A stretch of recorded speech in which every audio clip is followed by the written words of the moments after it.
piece of it is huge and it's overlooked. So I'm really going to be embedding that into what I'm showing you. Okay, I'm going to give you lots of chances to see how you can put to everything that you're doing in literacy. Okay, phonemic awareness.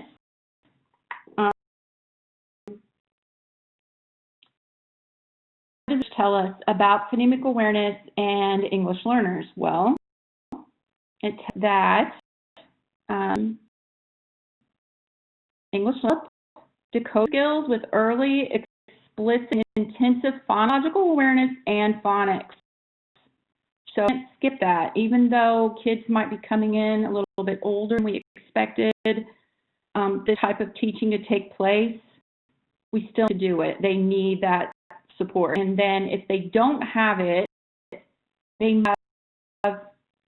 might experience reading difficulties, and especially when academic demands gets more difficult. So for those of us in elementary, that's 3rd or 4th grade, and you know that. When things start getting harder and when they have to start doing a lot more writing, the fact that they haven't had that instruction is going to start showing up, and I've seen it so much.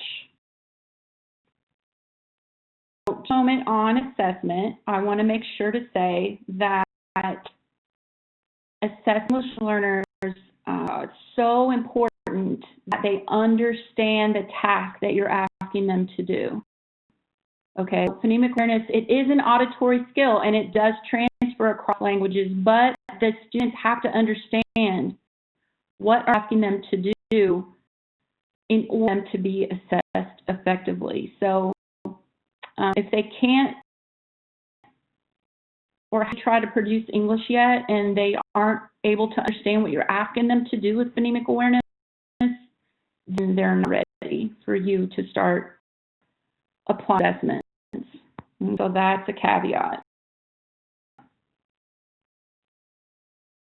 Okay, that we use Elkonin boxes. That's one strategy. It has segmenting and blending, which if you have older students, by older I mean, you know, 4th grade, 3rd grade beyond, where this is typically taught in classrooms, which is what, K1, like even 1st grade teachers say it's mostly K now. Segmenting and blending is really important. That's something you have to teach even your older English learners who don't have awareness. In English, okay, in English. So what are some of the considerations? Are difficult for the students to hear or produce in English. And there are some pretty common examples I can share with you. If you work with Spanish speakers, the letter E sounds like E. And so the pronunciation, I know we're talking about phonemic awareness, but when you're pronouncing those sounds, they can be confusing for the kids. SH sound, that's not used. So when you use SH sound versus a CH sound, that can be really hard for Spanish speakers to discriminate.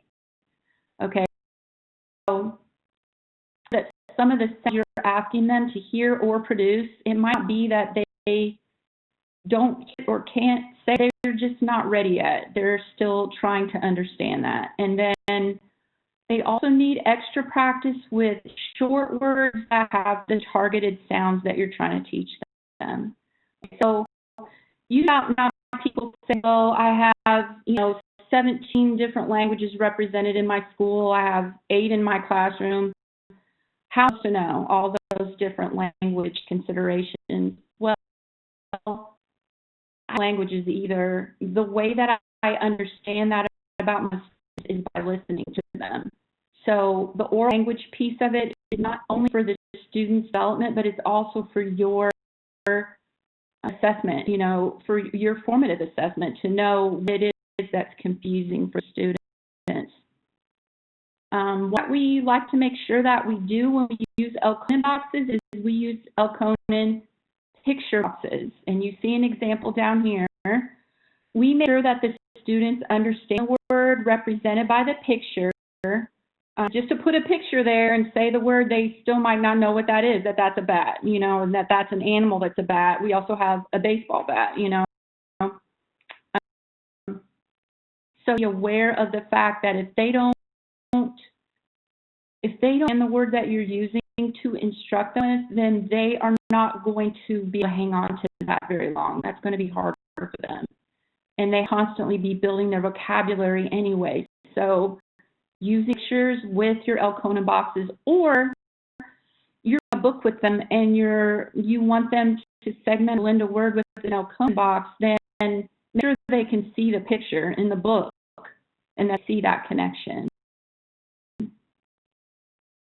They also, I know that Tim Rasinski was one of your presenters in this series earlier this year, and I listened to him. I always listen to him because he talks so much about strategies that help English learners. He's talking about using songs and using poems, and he has those on his website and in his materials that he's published, and they're also very helpful for kids who are English at any age. Okay, this is where I want to take a temperature check. What questions do you have right now about anything that you've heard so far? Are they born in the U.S. who are L's? I could not find those for Georgia. They probably are out there. I don't know. I would have to go really looking and digging. Probably if you talk to your your department in your state, email somebody there, your person who is the Title III person, you will be able to find those. PowerPoint will be available, and looks like we talked about those. All right, so if question you have about phonemic awareness, I'm going to move on. We're going to talk about all of the big five. Okay, so we're moving from phonemic awareness now on to phonics instruction. Okay, so the research, and you will find also, I need to tell you guys this, in the references page, that a lot of this research that I have about the Big Five and English learners comes from a practical guidelines for education of English learners, and it was published by the Center on Instruction. So that's going to be linked to have that as well. This is very similar to what you just learned about phonemic awareness. They need to develop those decoding skills with early, explicit, intensive instruction, okay, just like with phonological awareness. And if you don't have that experience, difficulties, especially as it gets harder, I would add writing to that too. The Big Five doesn't include reading, but that's where a lot of times you'll see that the kids have not had these features taught to them in a systematic way. Okay, so I think this slide is so much fun. If you work with Spanish speakers, I'll bet you're going to notice some things right away. This assessment that we use often is Kathy Gansky's developmental spelling assessment, or we call it the DSA. Her approach to phonics is also encompasses spelling, differentiated, and it's systematic in that you move from feature to phonics feature in a developmentally appropriate way. So when we do this with our English learners, it really helps us see what they are doing from their first language to English. If you take a look at this one, number 18, the student was trying to write for that word. It wasn't John.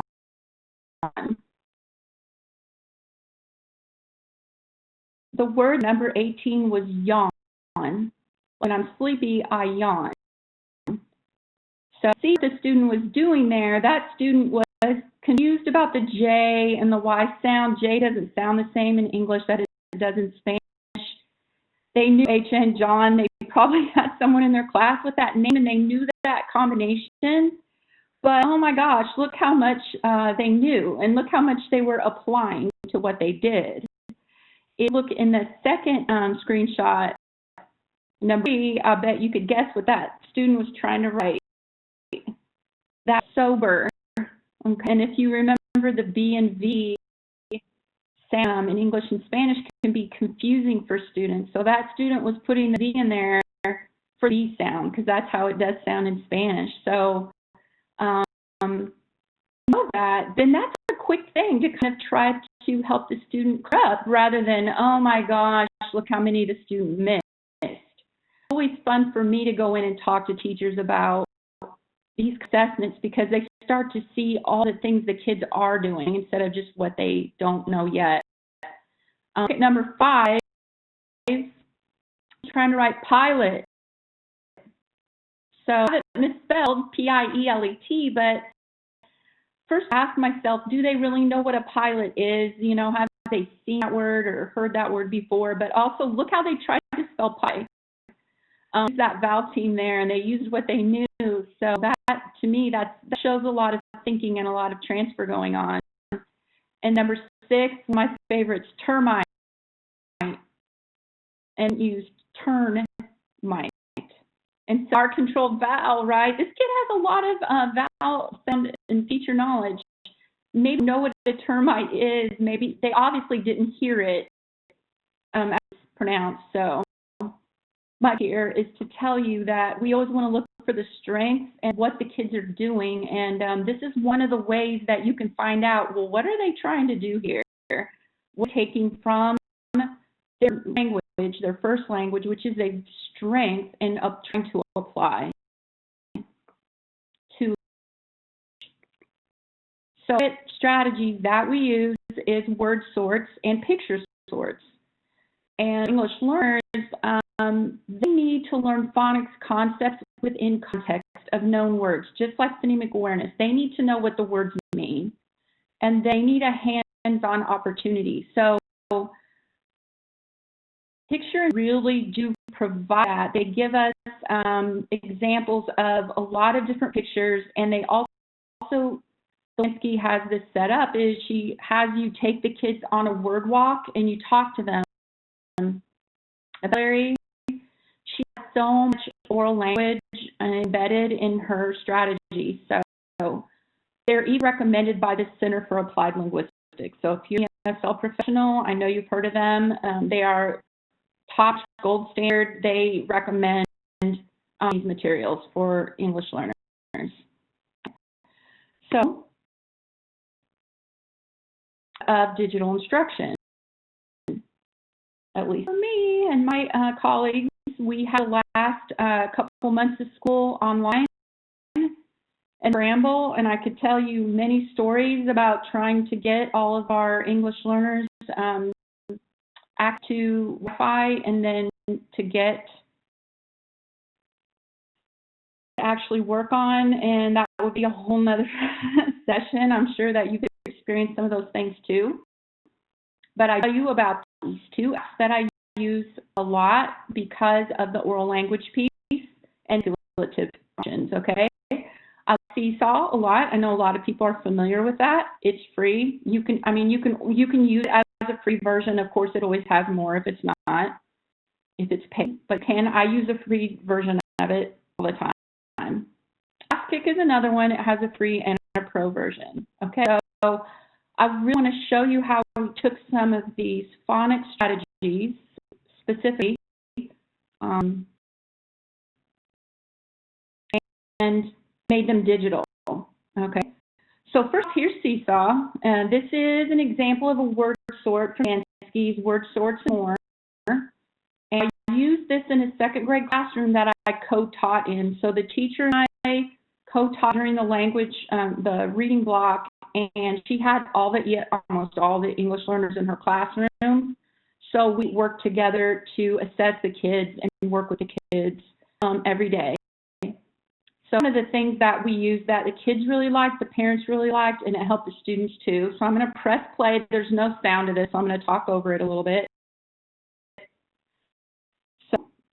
So this is what the kids can do.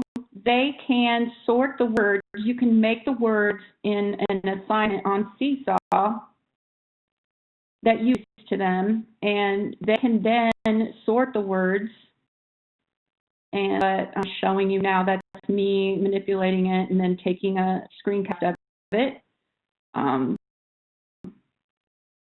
Great thing that I really like about using Seesaw is that if the students need help and they forget what they're supposed to do, they can click on directions, and there they are again.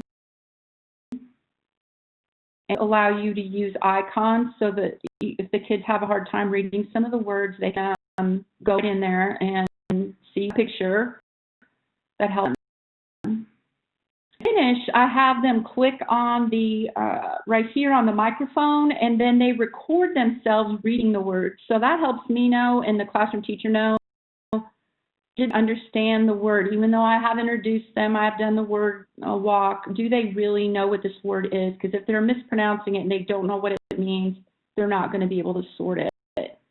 You can provide feedback to the families and to the kids. That could be, I have a bilingual associate instructor that I work with. She's very fluent in Spanish and English, and she sometimes will put notes in here for parents in Spanish. So that really is very helpful.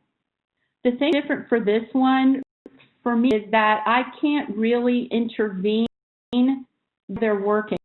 So when we went to full digital instruction before school's out, I found that I had a problem with that because the kids might need my help while to do this, and I can't really help them if they're home and I'm at home. Show you what I did with ClassKick. Version of this, and there's also a pro version of this. I use the free version because I don't like to spend my money on stuff. You're probably the same. Okay, this one doesn't have sound either, so I'm just going to press play, and I'm going to talk to you about it. So words at the top. Okay, first of all, right here, wait, let me pause that. On the side of this, the students can click the hand, and they can click please help. Okay, and then when they do that, as a teacher, I can see that on my side. I can see someone raise their hand and that they need help. So then I can go in and I can start working with that student in that app. Okay, so that's really pretty amazing to me that in real time I can go in and help them. You could have student helpers who help other kids if you decide to use that. Okay, and the green hand means that they are finished. So would you please check that? So that's what they would click for that. So very similar as see, so take a picture and I can make any picture into manipulatives. Here I'm showing you how I could give feedback to a kid. So I could circle that and type into the box. Why put that here? So why did you put that word in this column?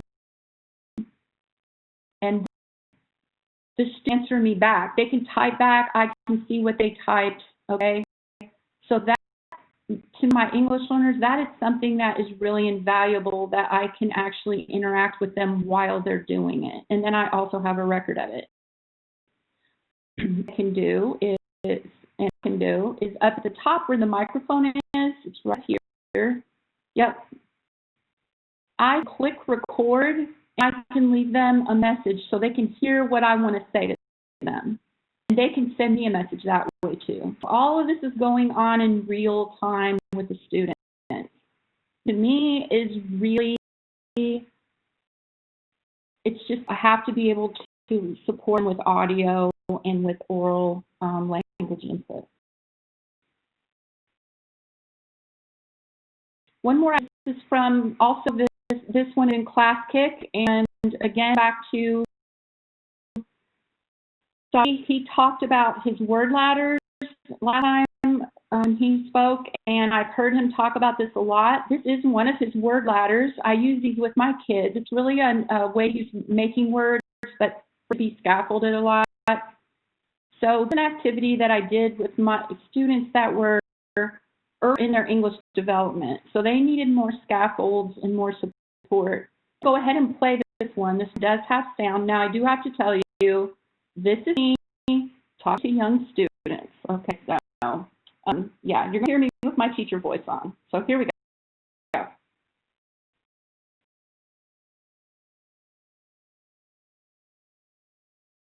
Hi, girls. Mrs. Moore here. We're going to do our word ladder for the week. This one is called Tutti Frutti. We use and write the words. You start at the bottom and climb to the top. And remember that you can either click on the pencil and on a tablet or with your cursor, or you can click the D and type. Okay, go to the bottom. The word at the bottom is apple. And we're going to move up to the top and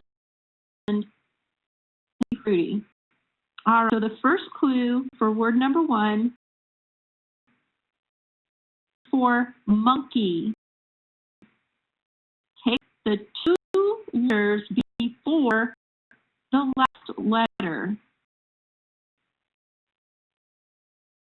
I'm going to do those for you because you know I love you and I want you to be successful. I want to get your brain moving, so I'm helping you by highlighting the 2 letters in apple that you take out and write the word on rung number 1. And don't forget, you can pause this whenever you need to. This round green vegetable grows in a pod. Rearrange the letters. That's new. You have to take the letters in the row for number 1, rearrange those same letters, and a new word for a round green vegetable that grows in a pod. Would you like it? The word is pea, like pea pod, pea.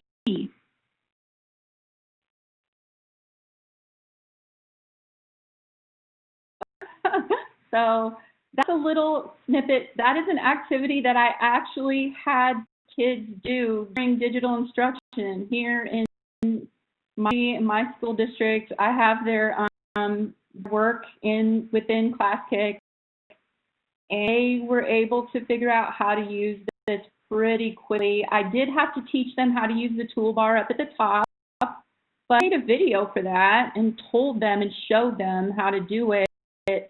And it was really great. They picked it up a lot quicker than I thought they probably would. I use symbols like that ear for listen here. I use some of the same symbols. I use a little pencil for them to know to write and things like that. This I was worried they might not know all those fruit vegetables, so I'm sure I put the pick there. And then the word ladders that can be really tricky is some kids can read the clue very easily. So that's why I like to put the word ladders in Classkick, because I can help them with the clues. And I always tell them if they don't want to listen, they don't have to listen. And some of them don't want when they don't. Okay, so those examples of thinking about the content of phonics learning, phonics knowledge, knowing where your kids are and what they need, and then thinking about the pedagogical implications. So what do they need based on how they learn? And technology, these 2 tools I just showed you, can really help and support. All right, a good time for a question. Does anybody have anything that they want to ask right now? Let me check in here. Word seesaw added by the teacher? Yes. You can make little word cards. They're very, very simple. You just type them in and they become manipulative. It can't be any simpler. It's a lot easier, honestly, than cutting all the letters out sometimes. Although the kids enjoy both, they like to have the tactile experience of using the cards that they cut out sometimes. And then they also like to use the ones on Seesaw, and it really helps the parents see what they're doing. I really like that about Seesaw. Even if they use the paper cards, I will take a picture of their sort and upload that to the Seesaw so the parents can see that too. And it also is, formative assessment for me and for the teacher. Okay, so if there aren't any more questions about all of that great stuff, then let's go on to fluency. Okay. Really, honestly, the oral language piece that our kids need,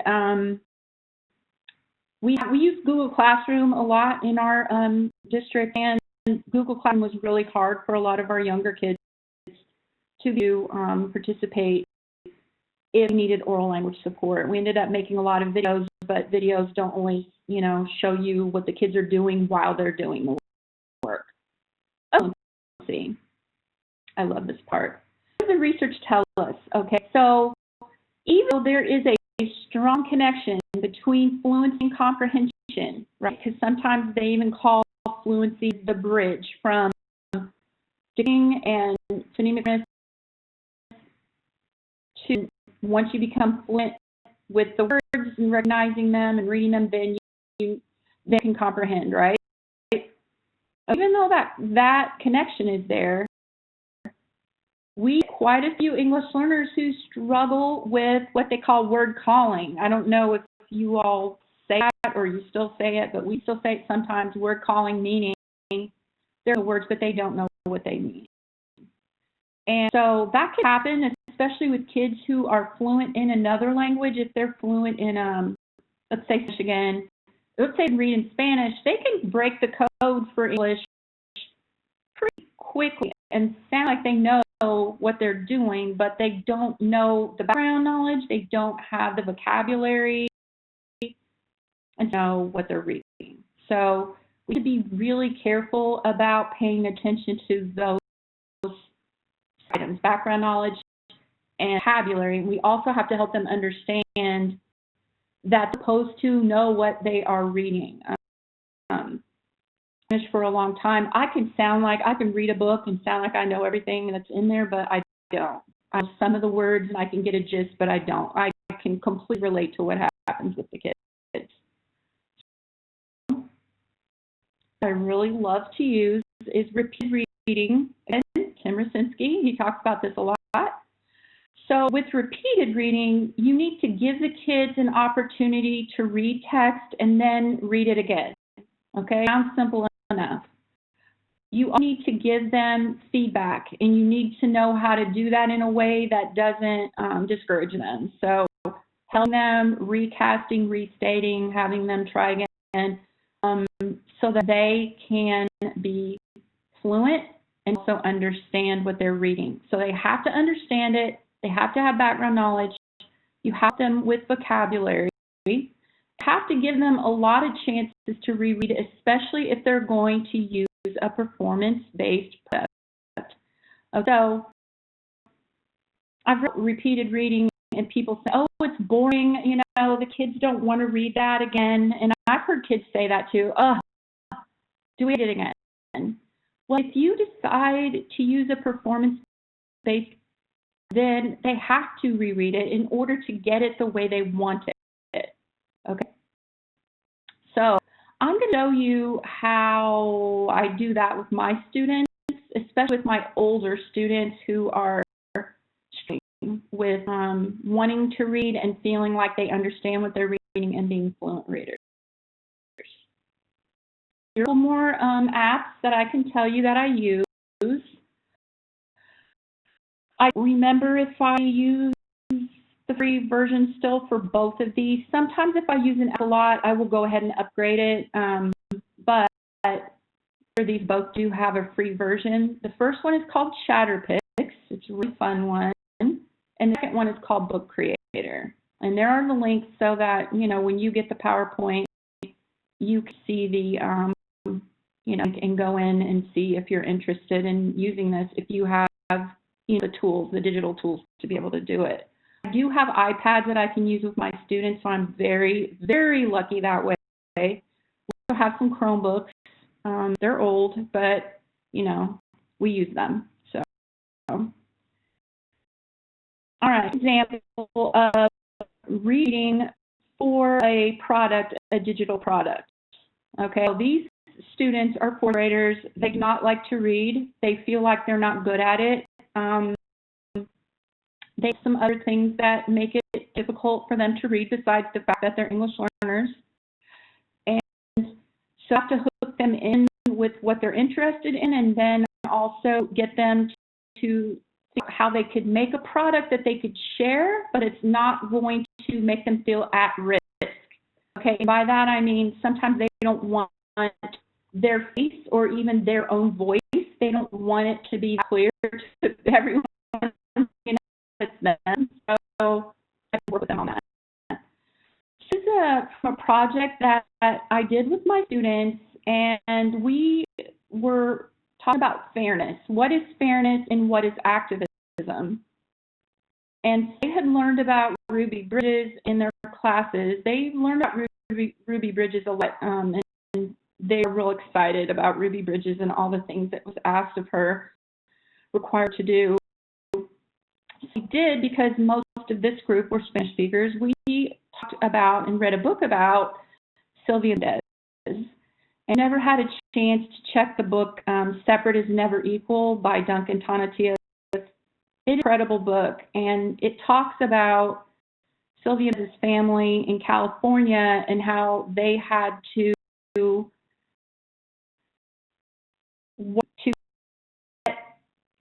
get for students from Mexico and kids who spoke Spanish. So there's a lot of overlap between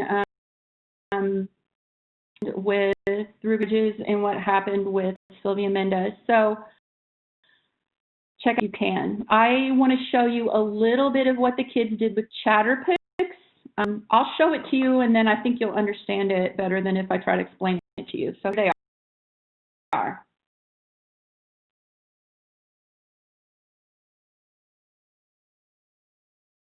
And my family and I moved in California. My dad could get a farm.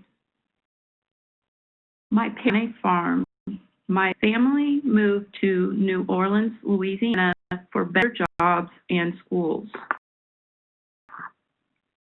The Westminster School, but they let my cousins in because they had lighter skin, and they told me to go back to Mexican school. I went to an all-black school. It's not safe there, and there were books or desks.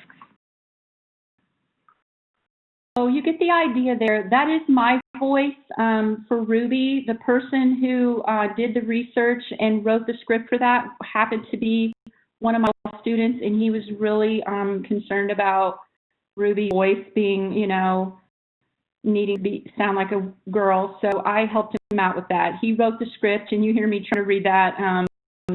But they learned so much about means to be an activist and how to find fairness.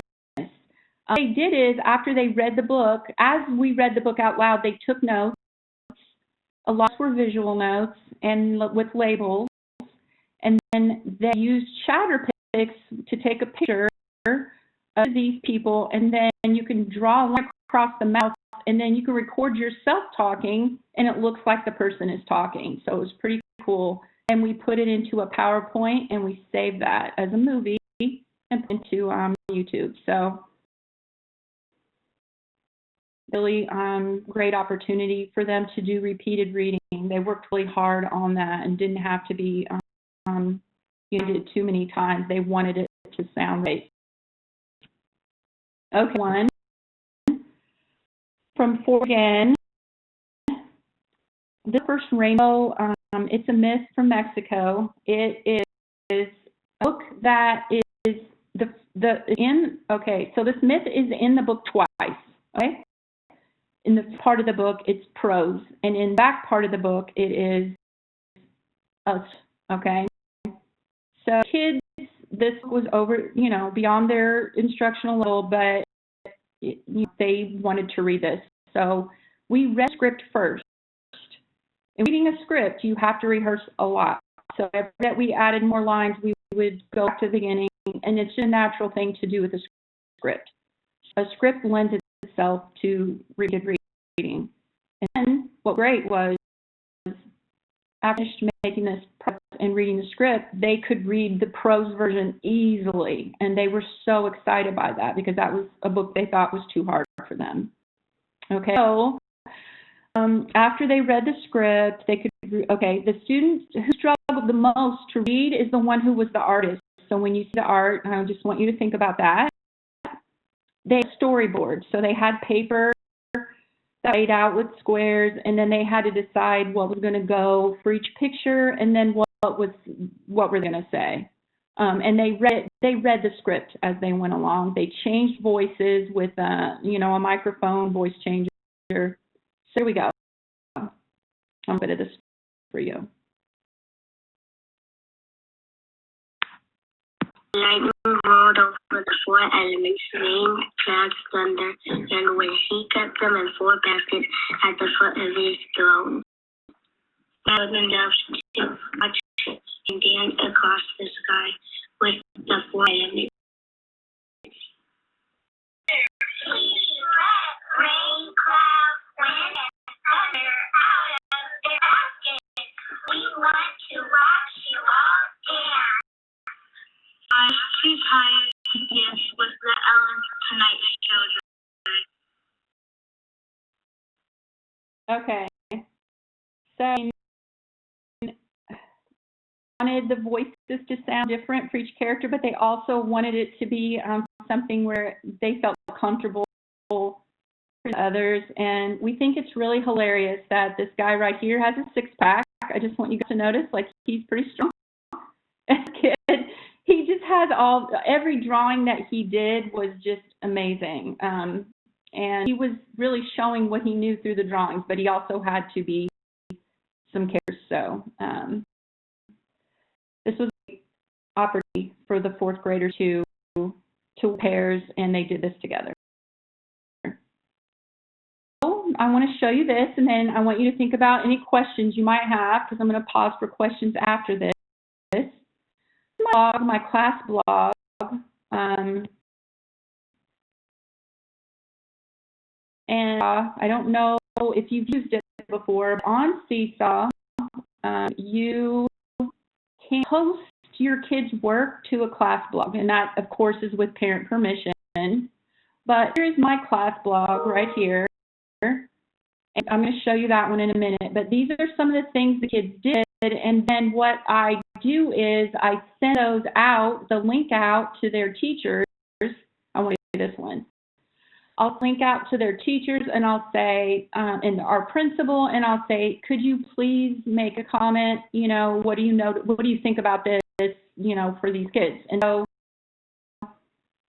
the kids love it because they're used to that world of likes and comments and subscriptions and all of that, and they think this is great. And they also comment on one another's stuff. So, and I teach them how to do that, and they enjoy it. So they having your products, your digital products, on a blog or something where the people can interact with it and see it, is great. And it stays there for a long time. It's not just one performance, it's there for a long time. So there's lots of opportunities for them to see it. Like you today, I never thought I'd be showing this to all of you. So really do like using Seesaw in that way as well. Okay, so we have 2 more of the big 5. We have vocabulary and comprehension coming up. But before we move on, I would like to know if you have any questions. I'm going to check here. Okay. If anybody had a question about the fluency, the repeated reading,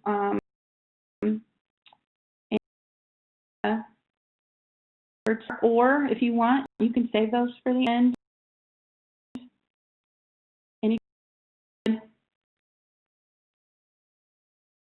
ready to go? Oh, the sites are great. Thank you so much. Okay. Let's run vocabulary, and this is a big one. This is really important for our students because, like I said, if they don't have vocabulary and background knowledge, then they don't have comprehension.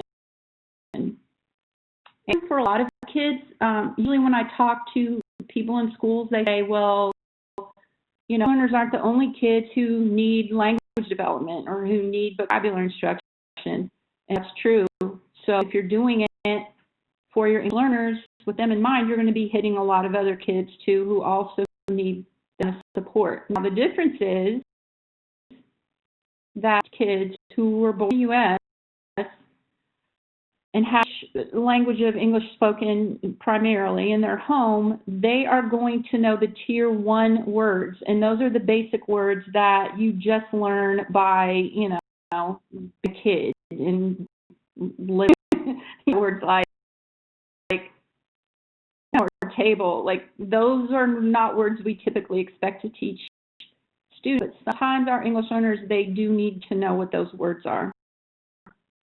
Those are design lessons around usually the words that we can use a picture dictionary or a chart, make a chart with some words that use as a reference until they know them. So right now we're going to talk about academic vocabulary. So they need vocabulary instruction every single year in every content, okay? And it needs to be frequent, intensive, systematic, and complex, okay? Students need deep conceptual understanding of the key academic terms. They need to understand how words are related to each other. Multiple meanings of words, like I said earlier with bat and bat, just that simple one can be confusing. Modeling metacognitive strategies, so helping them know when their understanding is breaking down so that they can help themselves. Adding vocabulary to cognate. Here in just a second. That is really the way that vocabulary instruction differs for English learners, is the word choose and the cognates. Otherwise, it's going to help all your students. And this vocabulary instruction, this falls under the umbrella of it's well known and people say yes, it's important, but a lot of times it's not addressed. And some people hang up on, there's so many words they need to know, how do I choose them? And there are lots of ways to do that, and there are assessments you can give kids, but you really need to pick out the words that are going to cross different content areas and that are really going to help them be able to understand more their learning, okay? So,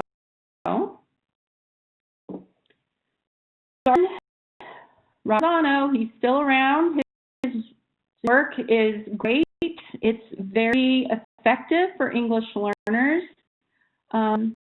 He recommends that you use these 6 steps. And this is the framework for when I am specifically teaching words to kids that I really want them to remember, and I have to be very systematic and intentional about that, okay? So as you see, this is one that I use with my students. Here's one student's work, the word necessary, and we came up with that word because we were looking at a unit that we were going to be studying, and that was a word that a lot of the kids did not know what it meant. Okay, you can see that it has a definition. It has a place for a cognate. So if you weren't sure what that is, this is a good example. Necesario in Spanish is the same as necessary. In English, it looks the same. It sounds similar. Those kind of words can help kids figure new words out. And there's a place for a drawing or a picture and a sentence. Okay. So Mono wrote about the implementation of his recommended steps. And he said himself, after watching teachers use this, framework, and that article is linked in the references slide, he said that when students copy the teacher's explanation or term in their own explanation, the results aren't as strong. Okay, so if I have all of my kids write the same definition, I put it on the board or wherever, and they're going to copy it, it's not going to remember the definition as well. I also said the same thing about the picture. A picture, and I have everybody copy that picture, then it's not going to be as much of a help to memory as if the kids draw their own picture. I'll just show you another student's organizer for the same word, same lesson. Look, the definition here is to need something. The picture is a lollipop with a line through it. And sentences, it's necessary for me to clean up my room so it won't be messy. So here's the same word, definition. It means you have to do it if you need to have it. And then it's necessary for me to have my family with me. And I love that. And you see there, the student drew a picture, a stick figure of someone with a shovel, and that's snow on the ground. So they were shoveling the driveway. Okay. So even though they're not exactly the same, they have an understanding of this, and it's their own understanding. So I just, what do you think teachers would have kids copy a definition? And why do you think that I'll say we, because I've done that before, why would we have the kids copy the picture?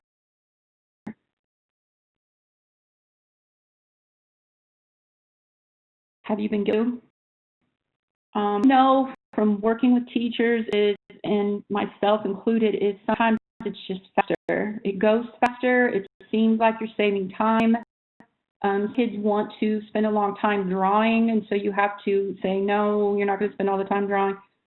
But if you teach your kids to do symbols or now icons, like they understand icons. If you tell them the picture should look like an icon and not, an illustration, they can really get that. So how do I get them to this point, though, where they have their own definition and they have their own picture and they have their own sentence? I'll just show you. Okay. So first, with those 6 steps, they also need an increase in dialogic instruction. And dialogic instruction is our strategy for all diverse readers, all the kids. They all benefit from dialogic instruction. So lots of turn and talk, lots of think, pair, share. Use organizer to put that cognate down if they know it. And I will tell you this, sometimes the kids don't know the cognate. Just because there is one in their language doesn't mean that they know it, okay? So, and also sometimes they don't know what it looks like. They know what it sounds like. So you might say the word to them, necessary, you write it rather first, and they don't know it. But then if you say it to them, they'll say, oh, yeah, and they can use that word. But sometimes they don't know it. Increase the visual support and then make those activities quick and simple, and 2 oral language opportunities with accountable talk. So I'm going to show you an example of a lesson I did with them. It's on Haiku Deck. Haiku down for a while. Let's see if I can make this bigger. And beautiful. It's again, it's free for teachers in a limited sense. If you want to use it, with the whole school or have all the features, then you have to money or tell somebody in your school to pay some money. An example of how I might go through a vocabulary lesson with some of my students. So first of all, what is vocabulary? Why is it important? A lot of times they don't know. So I want to make sure they understand what that means. And what does the word vocabulary mean? Vocabulary is a vocabulary word. Is that important for them? Can statement. Okay, so here's the word necessary. I say repeat this word. Does in Spanish, or I might, say another language. What is that word and what does it mean? Necessary. It's saying something that is necessary is what you need to have or need to do. So it has to be a simplified definition for them to understand and remember it. Then pictures, and now they have so much fun. Oh, first of all, they read that and they repeat it, okay? So go through these pictures. So is this necessary? Why or why not? Turn and talk. So now talk to their partner, and they're going to debate whether or not it's necessary, what they're seeing here, and they're going to be able to talk to the large group about that too. Okay. Then they love this picture. Is this necessary? These kids are gaming. Why or why not? Turn and talk. They love this one. Is this necessary? Why not? Turn and tell, hey, they might have perspective on this now that they've been learning on computers. So they might have a different answer for this than they used to in the past. They used to say, yes, of course, we have to be in school and why it's important, but they have no idea now. And the snow shovel picture, if you remember, one of the kids drew a snow shovel in his reminder. And so is this necessary? Why or why not? Now, because these really are debates. Some kids will say yes. Some will say, well, what month is it? Where does the person live? Do they always find these in the store because they're not always necessary, but in the winter you can? So those are those rich conversations that you want them to talk about. The lollipop you saw one of the girls use. This necessary, this candy. Why or not? Big debates go on over this one. They've been through all that. What does necessary mean? Say it in your own words and tell your partner. And then make sure they do. They have to tell me what the other student said. And kids don't always do that. Think, pair, share is a lot of times I'm talking to my partner and then I'm going to repeat what I said to my partner, to the whole group. That's not think, pair, share. Think, pair, share is I'm listening and then I can share what you said. Okay? It helps them to say it in different ways. And the organizer, so now we're going to add, the word, the cognate, our picture. We've worked on that. What is necessary for you to have? Tell a partner. What's necessary for you to do? Tell a partner. It's more abstract now. His umbrella before he gets in his car to drive to work. Is it necessary? Turn and talk. Oh, she can have a cat. Is it necessary? Turn and talk. I will never forget one girl saying, yes, it was necessary because she didn't have any siblings, and so she needed a cat. Oh, gosh. I have a laptop and some gum in my work bag. Which one's more necessary? Turn and talk. Watching cartoons, which is necessary? Turn and talk. Okay, so after we've been through, and you don't have to do that many examples if you didn't have time to, but after we go through that process, which is to Marzano, then the kids are able to make those organizers that you saw. That way they are empowered to be able to write their own definition, to write and to draw their own picture, because they have had enough experience with that word. Now, that Marzano talks about is games. Games used to be kind of hard because, teachers would say, I set the games up. I don't have all these games. Well, Kahoot now, Kahoot is a really great online kind of quiz game that's free. You can put vocabulary words in there. Quizlet is an app and it's on the web. It's free. It's free. And there are all kinds of games you can put in there too that kids can play with these words. So it's become easier in some ways. Quizzes. Okay, I don't know about that one. Q-U-I-Z-Z-I-Z-Z. Okay. Excellent.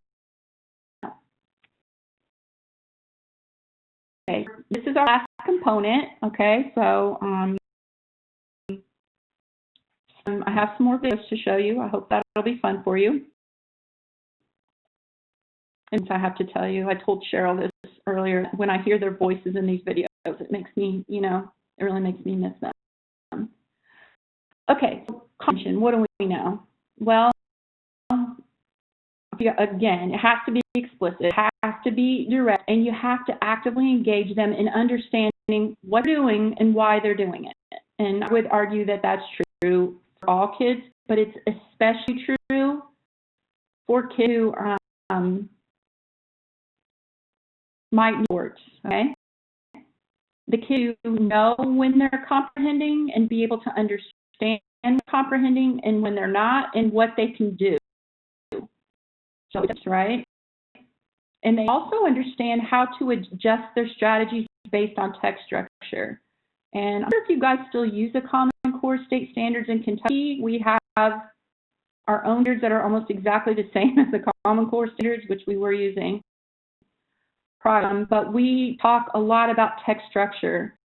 And for kids who are learning language, different text structures like cause and effect or description, for example, when kids can understand that they see certain words, signal words, and this is going to be cause and effect, it really helps them to be able to navigate that text and to comprehend it. Okay? I'm going to talk to you about the strategy of retelling.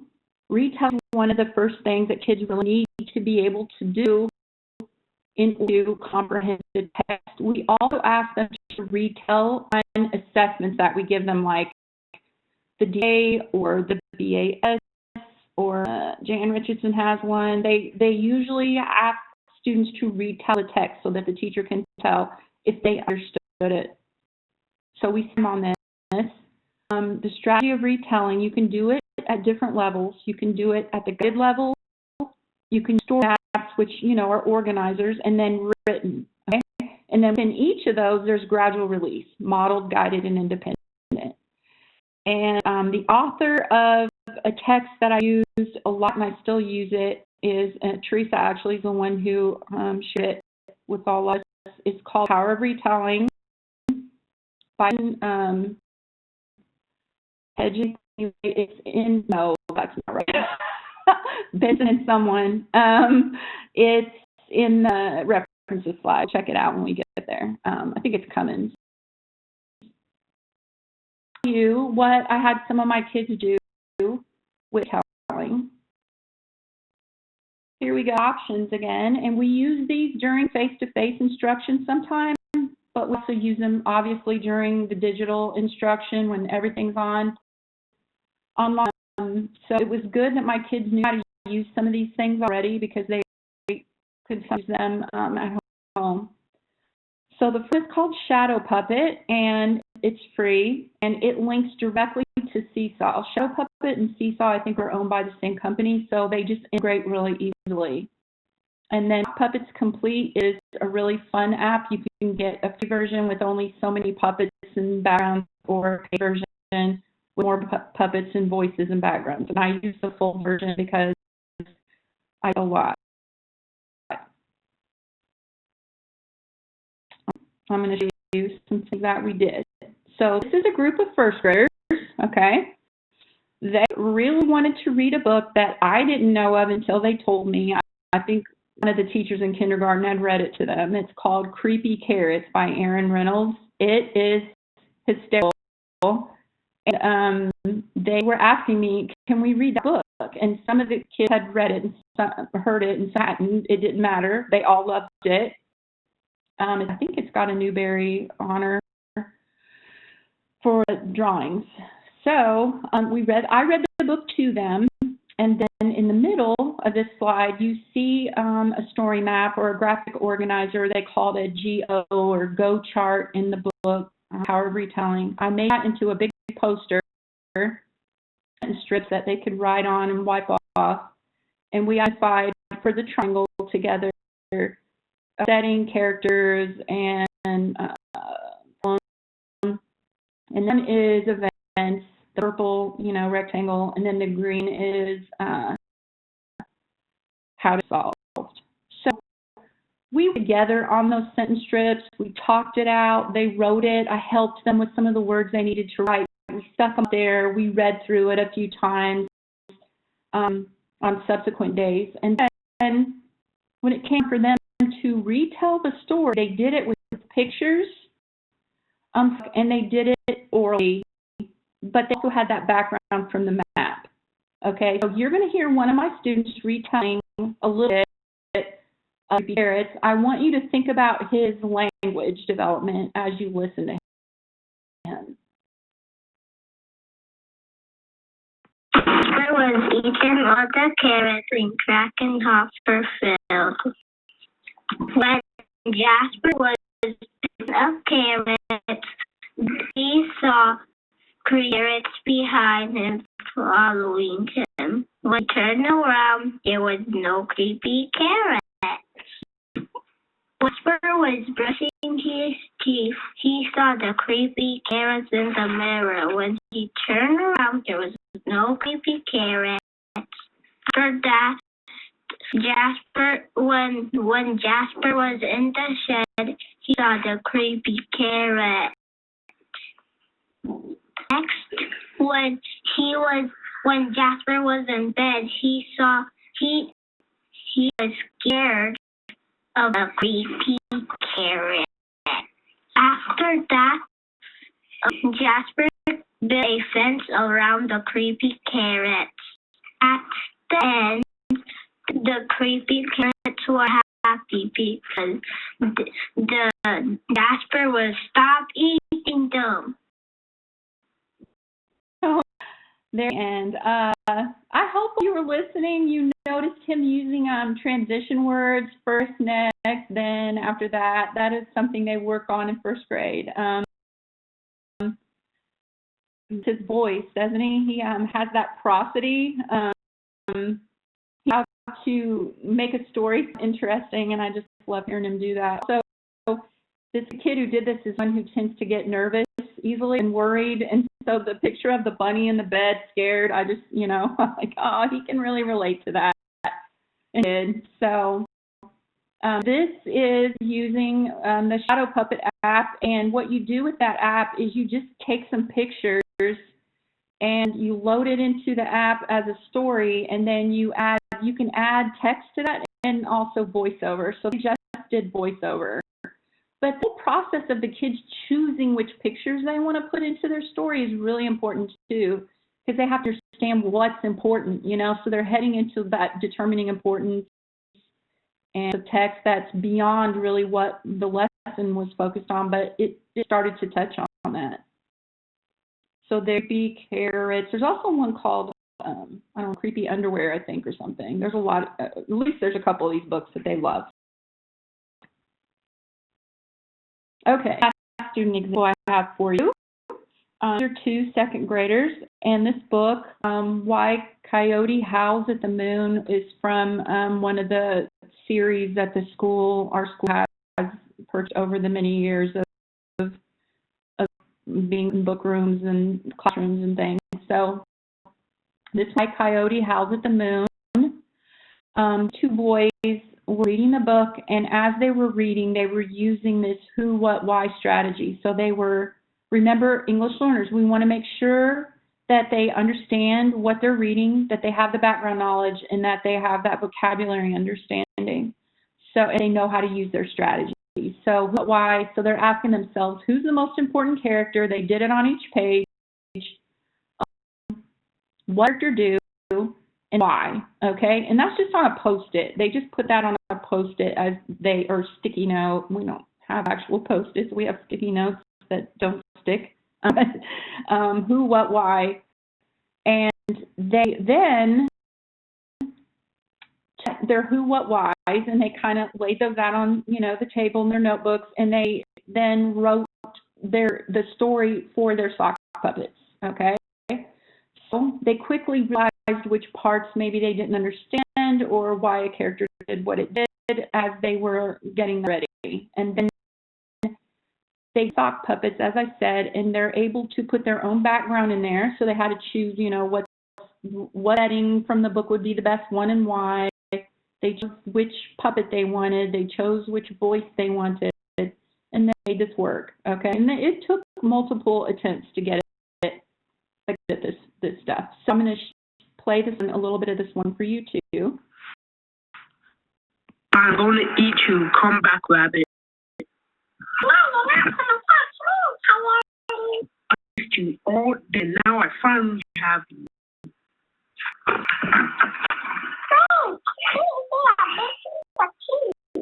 If you put the window of the phone, you can have all the cheese you want.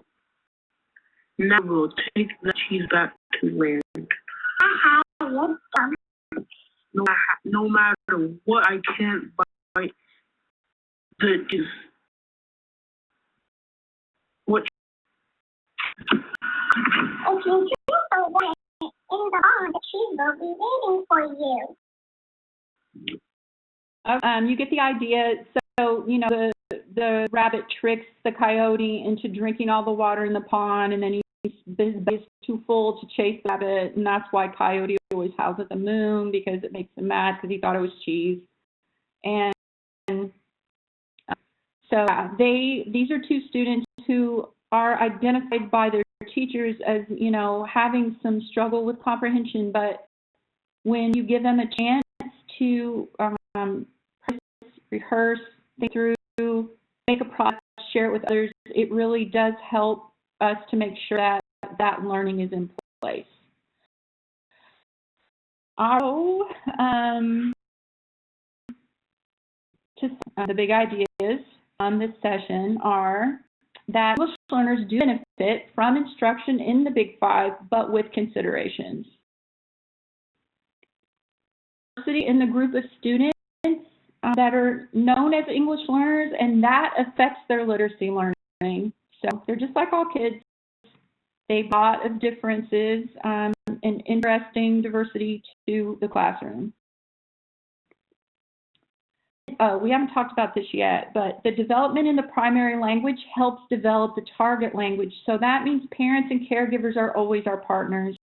If we do that language minority report, this is one of the findings. Any that a kid is learning in is going to benefit them for transferring that knowledge to a target language, which in our schools, the target language is English. So in other words, if stop read to their kids in the native language, if the parents can do that, or if they stop talking to their kids about school and what they're learning, and they are not fit of that thinking. So I always try to tell teachers, parents, please keep talking to your kids in the language that you're most comfortable in, and keep on reading to them, asking them about what they're doing in school. You're helping. So, and that is borne out in the research. Just to be understood by the kids, students must be able to respond in a way so that the assessor gets knowledge of the skill. So in other words, assess the skill and not the language. So you have to ask yourself, does the kid have enough language for be able to tell about the skill yet? Or it has to be part of every single thing you do in your literacy instruction, and it also helps you as the instructor to understand the transfers that they're making and whatever they might be confused about. Tasks have to have a focus first on the content and set on the pedagogical needs of the kids. So when I'm in a classroom and I have the face-to-face time with my kids, I'm not always going to use a digital device. The best thing to do is not to do that. And it really depends on what I'm teaching and what the kids need. Okay, so obviously when we're teaching online, we have to use digital devices. But I just can't emphasize enough that just using a digital platform just to use it is not, it doesn't help them learn. Keep them entertained a little bit, but it's not going to hit the learning that you want. That's a lot. That's so much. This is the chance for the questions. I'm going to show you really quick the references slide. There it is. It's Benson and Cummins for the Power of Retelling. And then all the articles, Gansky, everything that I told you about is there. What questions do you have? Let's take a look.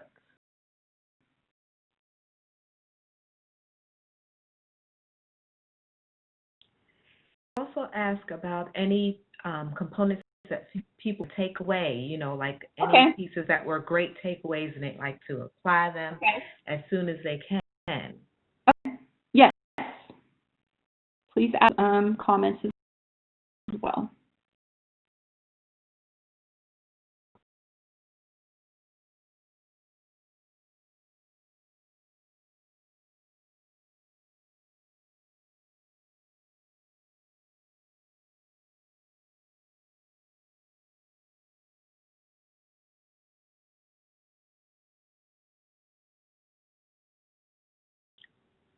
Add or pick. Let's see. I think we're maybe in the chat. Should I check it here? Oh, they like the Chatterpix app and the ways the kids can respond digitally. Okay, thank you. I hope you try Chatterpix. It's really fun. You can take a picture of literally anybody and make that picture talk. Great, transitioning to a new position in another district coming from Clarkston. I don't remember from the slide, are you coming from a district with a lot of learners? A lot of the strategies are going to be good for so many of your kids. Great information, good, okay. And you guys want to make sure you remember, we're going to be coaching ESOL teachers. I did that for a long time. That's a really fun job to have. You get to meet so many really great kids. I have Kicks, so you're excited to try it out. Okay, good. You have a tablet. It's really interesting to look at ClassKick on a tablet versus on a computer. It does, it just interfaces a little bit different. So you might try both of those. This will be helpful for your external children. Yes. Oh my gosh, yes. At my school, I'm on a team with our teachers with learning differences, and we share all of these ideas with one another. So yes, for sure. Okay. Thank you for indulging me. It's wonderful to have a chance to tell you about all these things that our kids are doing. Unfortunately, there's not enough discussion oftentimes about English learners, even though they are the fastest growing group of kids in most schools. So thank you all for coming, and it's been good to talk to you. All right. Thank you, Mary. On behalf of the Deal Center, we appreciate you so much for sharing your authentic student work. How wonderful. That really plays the samples of students' authentic work and shows true application of your students' abilities. It's sometimes when we have our ELLs, people think they can't do it, but you showed so many examples how you were able to stretch your students, engage them, and motivate them into participating, because for them, again, that's an area where they may not feel comfortable with participating. You set conditions and an environment that really made them want to be part of their learning and, really try. And that's the thing, that our students feel motivated and like it's a safe space to try. So thank you for that. You're Great example. I hope everyone else found some really good resources too. These were so perfect for additions that we may be going back into where we expected and have this higher demand for digital resources and teaching online. So this was a great way to show how you can make it so creative and engaging. And so again, Mary, we thank you. I thank everyone for joining us today. Our session will come up on July 6th, 17th. So to see you there. Everyone have a great day and continue to enjoy your summer. Okay, thank you. Bye.